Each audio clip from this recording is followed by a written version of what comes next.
I want to tell you how I was able to own 50 degen, 60 youths, 35 ABCs, and 30 Smiths by following my investment thesis and be able to detect weak signals early in those projects. My name is Vincent and you're watching the Decoders channel. First, let me give you a little bit of context. I've been in crypto since 2017 and DCA'd into BTC and ETH until summer 2021. I rode the cake wave on PancakeSwap and the Binance Smart Chain when my portfolio really took off. And then I came to Solana a couple of weeks after the degen ape mint and bought my first NFT at that time. I got 4 ape and flipped them for like 2 and 3x. And that's how I built my capital to mint degen. I got 20 in pre-sale, 10 in public, and 10 more when we launched on Alpha. And that's how I built my capital for NFTs on Sol. And I was ready to deploy more and continue to invest into founders. Once you are in the degen community, you have access to bigger brains than yours. And that's how I met Alex from Blocksmith Labs. This motherfucker built Gmap. It was the first community tool that we had access to in the degen community. So when this dude announced that he would launch Blocksmith Labs, I had to get my hand on it. So I minted one and I bought 20 more, sub 10. I love bigger numbers, so I bought 10 more at 80 Sol, but that's another story. Why? Because first, I like to have an edge in a collection. So I need more than one to make that happen. And the dude was building a whitelist app management in a fucking bull market. The team was building the casino of $1 billion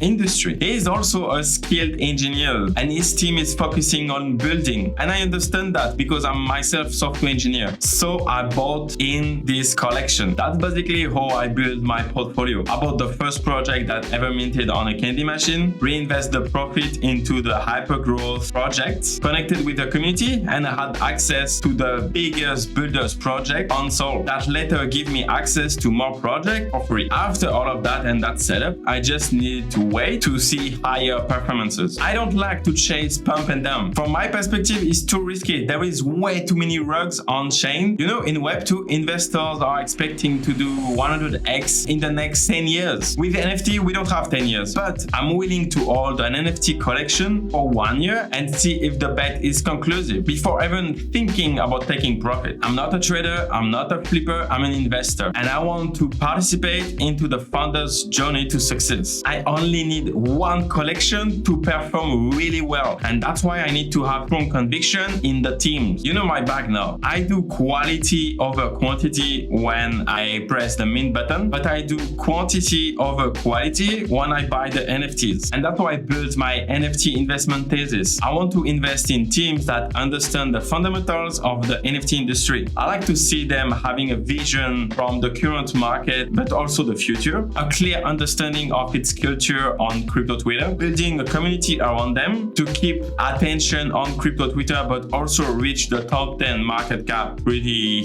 easily, deliver something unique, either like bringing more eyes to the market by itself or bringing tools that everyone will use in the near future. Basically, the founders need to have a growth mindset, and that's why I haven't sold any degen at 33 Sol, 100 Sol, or 300 Sol. I have bigger expectations for them, and until now, it's played out pretty well. Some people will tell you I got lucky. I agree. Degen could have gone the other way around, 100%. And this kind of performances are an anomaly, not the norm. However, I was lucky again to mint Blocksmith Labs, and this investment plays out pretty well again. In the market condition right now, I give it to you, it's way harder to find these gems. They are still around. The one example I have in mind right now is Jelly Rascal. Obviously, they have 1 year of experience, so it's not a early project anymore. But look at Carlos. He's full of energy and he will not rest until the project is top 1. He's building a lot of businesses around the collection with sustainable stream of incomes. So I'm pretty sure it will play out pretty well in the next couple of years. Will all of this effort we played out big time? Only time will tell. Anyway, that's all I have for you. To summarize everything, make sure you build your capital, look for entrepreneurs who will grow their project no matter the fuck what, and hold long term. That should make the NFT journey for you a little bit easier. Mint the subscribe button so you will have access to your own collection coming out soon. Stay around in this bear market and I will see you in the next video.